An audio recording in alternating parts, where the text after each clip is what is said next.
273페이지. 이 시간 하나님의 말씀은 신명기 8장 1절부터 4절, 제가 한 절, 여러분 한 절 교독하도록 하겠습니다. 내가 오늘 명하는 모든 명령을 너희는 지켜 행하라. 그리하면 너희가 살고 번성하고 여호와께서 너희 조상들에게 맹세하신 땅에 들어가서 그것을 차지하리라.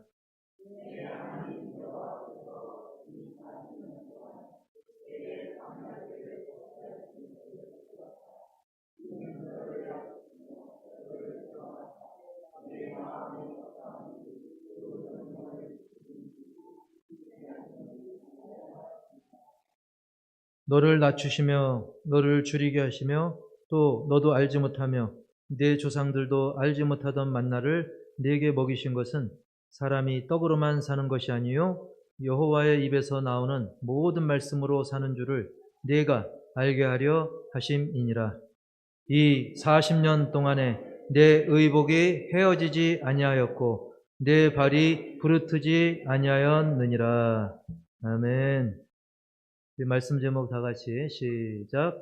광야 길을 걷게 하신 것. 이 제목으로 함께 은혜 말씀을 나누겠는데, 주보 광고도 그랬고 우리 대표 기도 중에도 그런 내용이 나왔지만 지금 전 세계적으로 난리죠. 그냥 난리란 말도 부족하고 난리.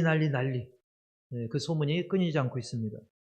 러시아, 우크라이나도 벌써 몇 년째 계속, 또 하마스, 이스라엘 이후로 지금 미국과 이란 등등, 사실은 뉴스에 안 나와서 그렇지 전 세계적으로 많은 곳에 크고 작은 분쟁, 전쟁, 테러가 그전부터도 끊이지 않고 있습니다. 큰 거에 좀 묻혔을 뿐이죠.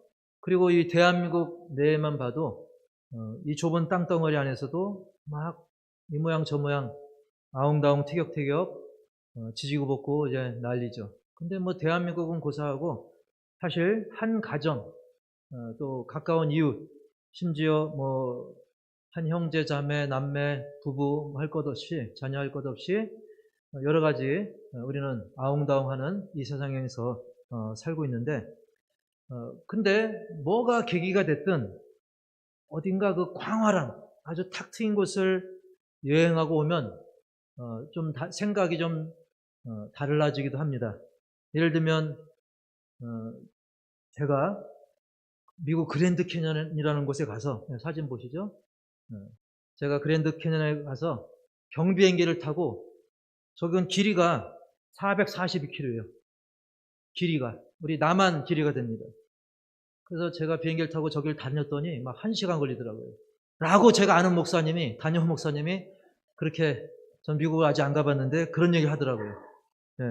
그리고 그 옆에 장가게, 저기는 이제 노예에서 단체를 한번 다녀온 적이 있는데 거기 가면 정말 어마어마합니다.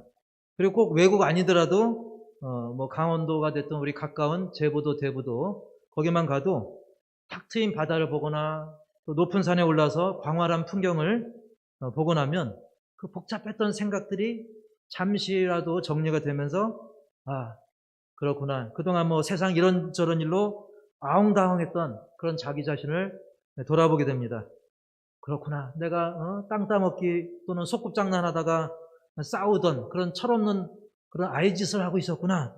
뭔가 그런 생각이 좀 들기도 합니다. 그런 면에서 볼 때 이 여행이라고 하는 것은 단순히 사치가 아니라 우리가 좋게 생각하면 하나님의 창조 세계를 좀 이렇게 둘러보면서 동시에 또 자기 자신도 돌아볼 수 있다는 점에서 유익한 점이 분명 있는 것을 알 수 있죠. 그런데 우리가 사실 성경을 읽다 보면 성경에서도 우리는 그 여행과 관련된 말씀을, 또 여행 분위기가 나는 말씀을 많이 접할 수가 있습니다. 물론 관광여행과는 좀 다르긴 하지만 그 믿음의 조상 그 아브라함의 경우도 오직 믿음으로 정든 그 조상의 땅, 고향 땅을 떠나서 잘 알지도 못하는 곳을 향해서 과감히 길을 떠났어요. 이것은 결국 그 아브라함에게 인생의 가장 중요한 전환점을 맞게 되는 그런 여행이 됐고, 결국 그는 믿음의 조상이 되었던 것입니다. 그리고 야곱도 나중에 나이가 들어서 자신의 인생을 쭉 돌아다 보니까 알고 보니 인생길이 나그네 길이었던 거예요. 그래서 스스로도 내 나그네 길이라고 표현하고 있죠. 인생을 여행처럼 표현한 것입니다. 뭐 잘 아시겠지만 사실 우리 인생 자체가 좀 여행길과 비슷하지 않습니까? 그래서 믿음장이라고 일컬어지는 히브리서 11장에도 많은 그 믿음의 위인들을 열거하면서 그들을 향해서 땅에 사는 외국인과 나그네라고 표현하고 있어요. 땅에 사는 외국인과 나그네. 보통 우리는 뭐 한국에서 태어나서 한국에서 살고 있으니 우린 내국인이다라고 생각을 하지만 사실 그 영적인 안목에서 보면 우리는 사실은 먼 길 가는 나그네와 같은 거예요. 우리 인생은. 왜냐하면 우리의 진정한 고향, 내 영혼이 어디로부터 왔는가라고 했을 때 우리는 그 영혼의 원래 근거지가 하나님이시잖아요. 그렇기 때문에 저 천국이 우리의 돌아갈 고향인 것이죠. 그래서 오늘 본문 신명기 8장 2절에서도 보면 우리가 그냥 세상 그냥 대충 우연히 아무렇게나 사는 게 아닙니다. 우리 신명기 8장 2절 읽어보겠습니다. 시작. 내 하나님 여호와께서 이 40년 동안에 내게 광야길을 걷게 하신 것을 기억하라. 아멘. 이렇게 말씀하시면서 하나님의 백성들이 이 광야 40년의 그 여행길을 걸어가면서 깊이 새겨야 될 것들을 하나님은 말씀해주고 있습니다. 근데 이것은 옛날 수천 년 전에 지나간 그런 말씀이 아니라 지금도 날마다 그 인생길이라고 하는 그리고 광야길과 같은 이 광야길을 걷고 있는 우리에게도 도전을 주고 있는 것이죠. 그래서 우리가 이 광야 같은 인생길을 잘 걷기 위해서 먼저 우리가 새겨볼 것은 첫 번째로 우리 제목 읽어보겠습니다. 시작. 목적지를 잊지 말라. 여행에는 분명히 목적지가 있습니다. 뭐 제주도가 되었던 그랜드 캐년이 됐던 어쨌든 그 목적지가 있고 또 목적한 바가 있어요. 요번엔 좀 쉬고 오자, 뭐 요번엔 좀 많이 보고 오자 등등. 마찬가지로 우리의 믿음 생활, 이 믿음의 여행은 분명한 목적지가 있는 거예요. 우리는 그저 목적 없이 끝없이 방황하는 또 방랑하는 그런 방랑자가 아니라 분명한 목적지를 향해 가는 사람들인 거예요. 저와 여러분은 그런 사람인 줄 믿습니다. 그냥 뭐 대충 살죠, 방랑하죠, 그게 아닙니다. 과거 하나님의 백성들은 그 노예 생활하던 그 애굽을 떠나서 광야에서 그냥 쓸데없이 40년이나 허비한 게 아닙니다. 어떻게 보면 굉장히 허비한 것 같죠. 하지만 분명한 사실은 그들에게는 하나님이 약속하신 약속의 땅 가나안이라고 하는 목적지가 분명히 있었다는 거예요. 가나안 땅은 오늘날 우리 신자들에겐 천국을 의미하는 줄 믿습니다. 그러므로 우리는 이 천국이라는 그 목적지를 잊어서는 안 돼요. 나 이렇게 살다가 그냥 낭떠러지 떨어지듯이 그냥 땅속에 묻히고 끝이 아닌가? 그게 아닙니다. 우리에게는 가나안, 천국, 그 목적지가 있는 삶입니다. 그러나 과거 하나님의 백성을 자처하던 그 이스라엘은 하나님이 약속하신 그 약속의 땅 가나안을 향해 가는 도중에 한눈을 팝니다. 그리고 조금 전에 나왔던 그 기괴한 그 그림은 사실 우상의 그림이거든요. 그래서 가는 도중에 한눈을 팝니다. 그리고 세상에 썩어질 그 유혹에 넘어가면서 결국 약속의 땅 가나안보다는 온갖 자극적이고 음란한 그 우상과 그런 잘못된 문화에 빠져서 제자리 걸음을 하다 못해 아예 털썩 주저앉아 버리고 말았던 것이죠.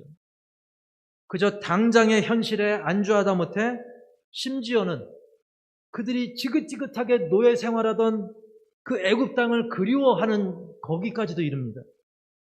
억지로 살게 해도 가지 말아야 될 그 애굽 땅을 그리워하는 그런 잘못된 생각까지도 하는 것이죠. 그러다가 결국 하나님께 매를 벌게 됩니다. 하나님의 진노를 사게 된 것이죠.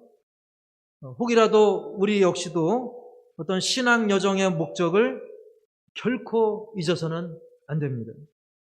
예를 들면 우리 교회 뒷산 지금 많이 깎이긴 했지만 우리 교회 뒷산에 된봉이라고 있어요. 된봉. 그 봉우리를 옛날 된봉이라고 했더라고요. 왜 된봉인가 했더니 옛날 우리 어르신들이 산에 올라가면서 아이고 되다 아이고 되다 너무 고돼가지고 그 산 이름이 봉우리 이름이 된봉이더라고요. 근데 거기 올라가면 이제 육각정이 있습니다. 거기서 좀 쉬면서 또 마을 풍경도 볼 수 있는 곳인데 그 육각정에서 또 쉬고 뭐 야호하고 외치는 게 목적이라고 한다면 가다가 뭐 힘들어서 중간에 잠깐 쉬더라도 결국은 그 목적지에 올라가가지고 야호도 외치고 또 새소리도 듣고 어떤 그런 기쁨을 맛봐야 되는 거 아니겠습니까? 그런데 간혹 여기야 뭐 길이가 길진 않지만 뭐 설악산이라든지 그런 유명한 산에 가면 입구부터 뭘 팝니까 안 팝니까? 팔죠. 뭐 막 호박엿부터 해가지고 파전, 도토리묵, 온갖 음료, 술 막 그러다 보니까 원래 산 정상에서 야호할 목적으로 갔다가 자꾸 군것질에 나중에 음주에 그리고 뭐 별의별 뭐 춤도 추고 또 동양화 놀이도 하고 등등 그러다 보면 원래 목적과는 다르게 시간 낭비하다 보면 어느새 해가 떨어지기 시작하죠. 그래서 정상에서 야호는커녕 그냥 놀고 먹다가 그냥 배만 불룩해지고 트름 꺽꺽하면서 이제 집에 오게 되는 것입니다. 우리 인생이 혹시 이렇게 되지 않는지 우리는 경각심을 가져야 되겠죠. 우리도 한번 목적을 생각해봐야 되는 것입니다. 내가 왜 예수님을 믿지? 내가 왜 교회를 나왔지? 내가 왜 예배를 드리지? 이 모든 이 신앙생활의 근본 목적을 놓쳐서는 안 되는 것이죠. 자꾸 갈 길을 잃고 곁길로 세면 아까 그 등산의 목적을 잊어버리고 그렇게 트름이나 하던 그런 사람처럼 되는 것이죠. 저는 왜 여기 서 있으며 여러분은 왜 여기 앉아 있는가? 그 목적이 무엇인가? 우리가 이것을 생각해 봐야 한다는 것입니다.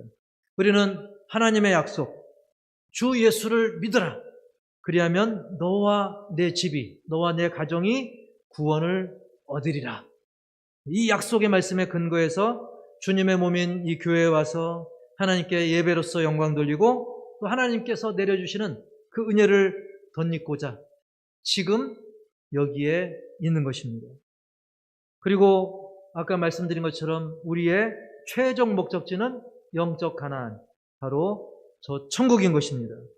교회는 바로 이런 목적하에 구원받은 하나님의 자녀들이 모여서 믿음이 자라나는 곳, 또 성도의 교제가 있는 곳, 전도하고 위로하고 격려하고 선교하는 그곳이 바로 우리 교회인 줄, 우리 호산나 교회인 줄 분명히 믿습니다.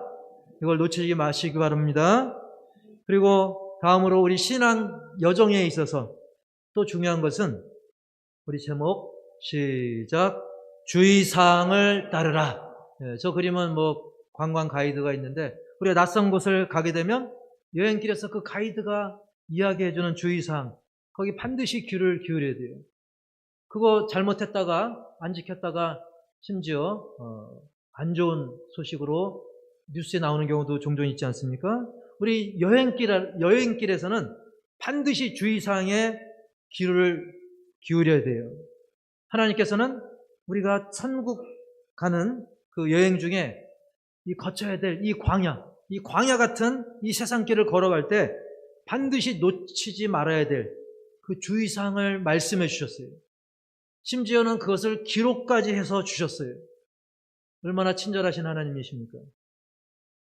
그렇게 기록해 주신 것이 두 글자로 뭐예요? 두 글자로 뭡니까? 성경입니다. 자, 우리 다시 한번 2절 말씀, 오늘 핵심 구절은 2절인데 시작. 내 하나님께서 이 40년 동안에 내게 광야길을 걷게 하신 것을 기억하라. 오늘 1절부터 4절까지 중에 이 말씀이 이제 핵심 말씀인데 이 말씀을 자세히 보시면 누가 걷게 하셨다고 그랬어요? 내 하나님 여호와께서. 그러니까 우리는 우연히 태어나서 우연히 이 세상길을 걷는다. 그게 아닙니다. 그냥 한때는 걷기가 유행하다가 요즘 또 러닝이 또 유행하는데, 러닝이 됐든 뛰는 것이든 걷는 것이든 우리가 이 세상 길을 걷는 것, 이게 그냥 우연히 그냥 우리 부모님 사랑해서 그냥 어쩌다가, 그게 아닙니다. 하나님께서 걷게 하셨다는 거예요. 그런데 여기서 우리가 또 은혜가 되는 부분이 뭐냐면, 하나님께서 걷게 하셨으니 하나님이 인도하신다는 겁니다. 하나님은 우리 태어나게 하고 걷게 하시고 너네 알아서 해, 그게 아니라 하나님이 인도하시고 하나님이 책임져 주신다는 것입니다. 근데 무엇으로 인도하실까 했을 때 바로 지혜의 근원이신 하나님의 말씀, 성경 말씀을 통해서 우리를 인도해 주시는 거예요. 그리고 그 하나님은 우리를 가장 잘 아시는 분입니다.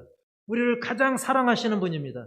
오죽하면 독생자 예수님을 죽게 하실 정도로 우리를 사랑하시는 분이기 때문에 그분이 우리에게 주신 말씀대로 순종할 때 결코 손해가 없는 것을 믿으시 바랍니다.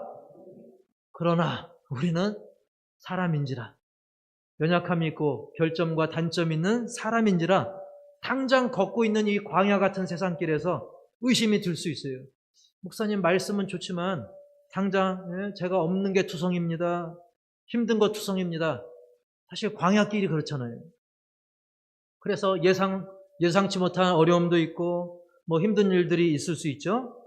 그러나 그게 다가 아니죠. 그게 끝이 아닙니다.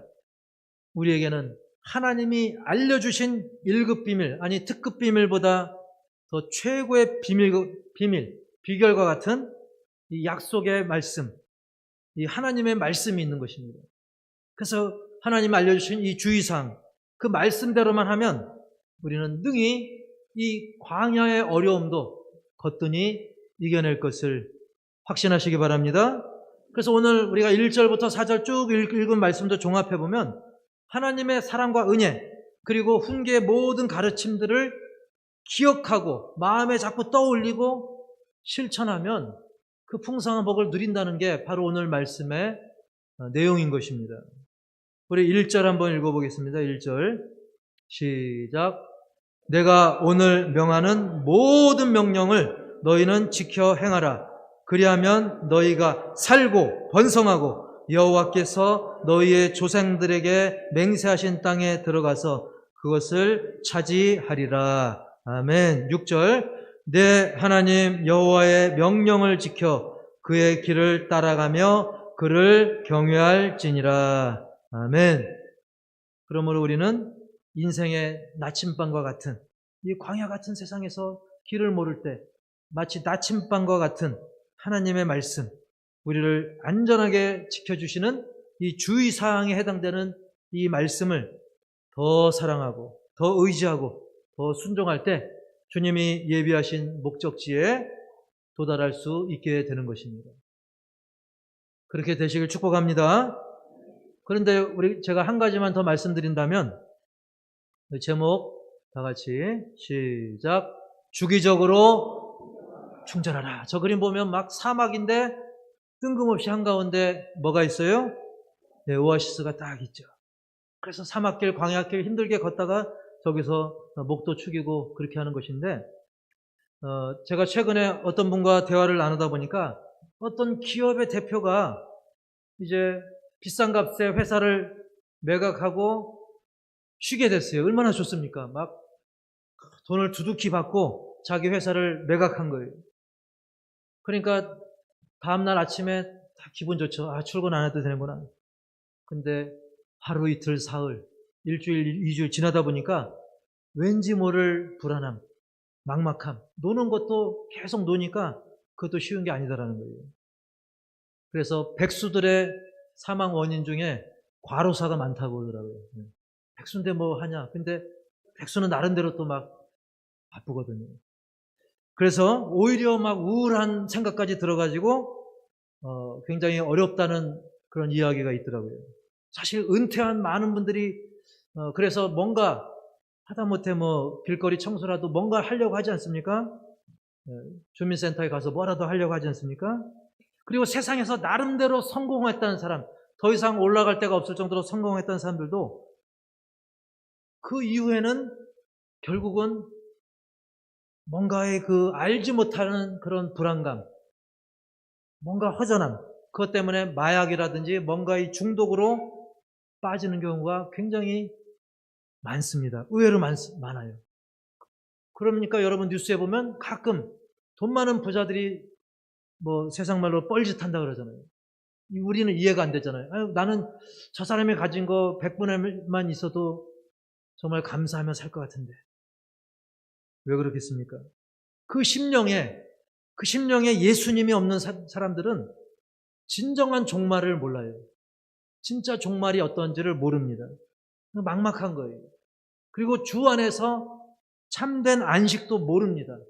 그러다 보니까 돈이 있어도 또 시간이 남아더라도 이러한 생각지 못한 결과를 향해 걸어가고 있는 것이죠.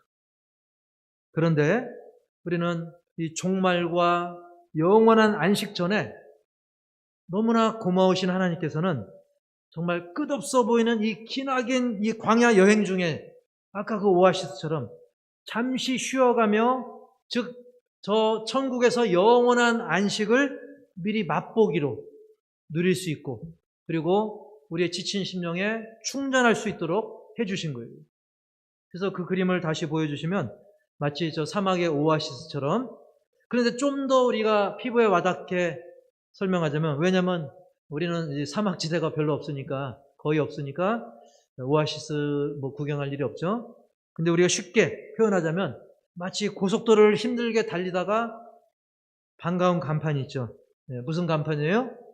네, 고속도로 휴게소. 네. 마치 저게 비유를 할 수 있죠. 그래서 사람들은 그곳에서 기름도 넣고 요즘은 또 전기차가 많으니까 전기차 충전도 하고 잠시 휴식과 또 식사를 하기도 합니다. 그래서 다시 기운을 내서 여행을 계속하면 사고 위험도 딱 줄어들고 뭔가 우리가 정신적으로 또 심신이 충전되는 것을 느낄 수가 있죠. 그런데 우리 신자들에게도 영적인 충전소와 같은 곳이 있다는 거예요. 영적인 오아시스 같은 곳이 있습니다. 바로 어디겠습니까? 예, 교회입니다.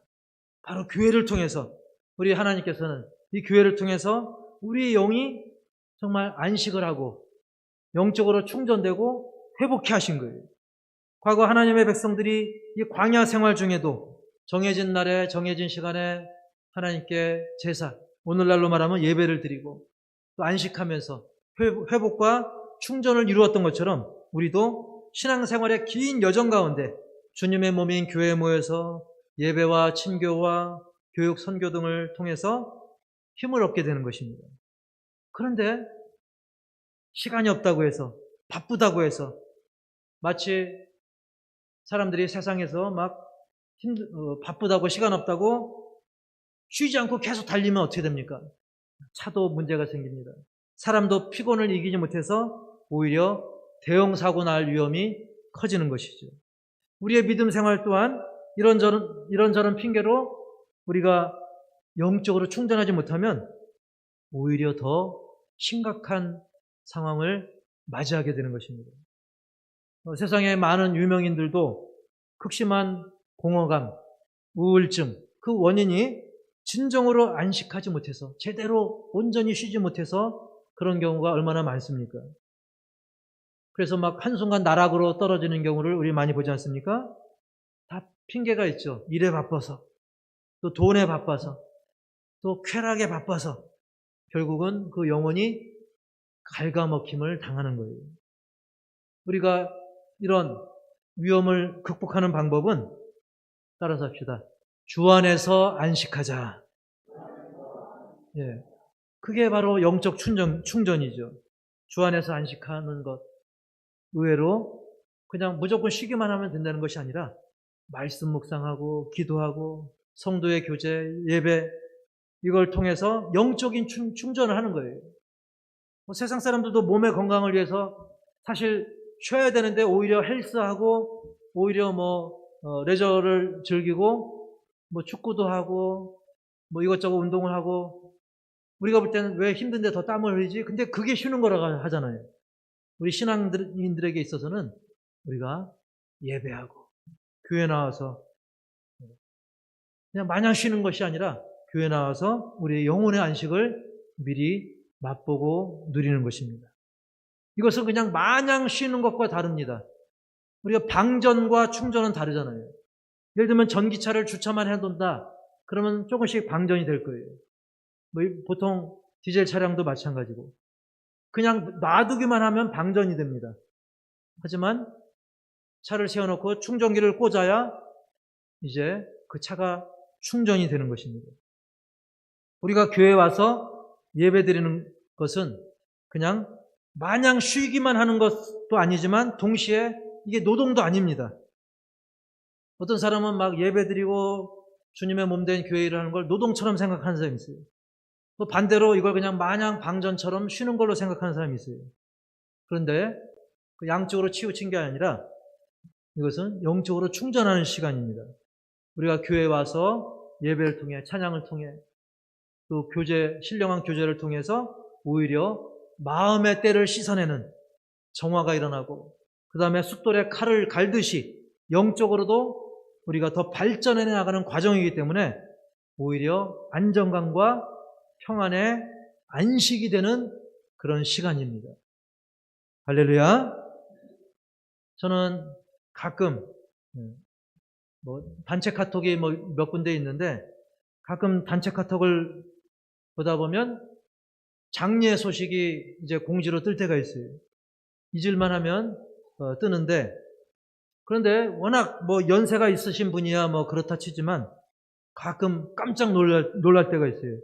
아니 이분이 막 체력왕을 자신했던 분인데 이분이 생각지 않은 질병 또는 예상치 못한 사고 같은 걸 통해 가지고 그 소식을 접할 때가 있어요. 그렇습니다. 우리 사랑하는 성도 여러분, 인생은 금방입니다. 내가 예측할 수 없어요. 언제 누가 어떻게 갈지는 아무도 모릅니다. 그런데 이 광야 같은 인생길,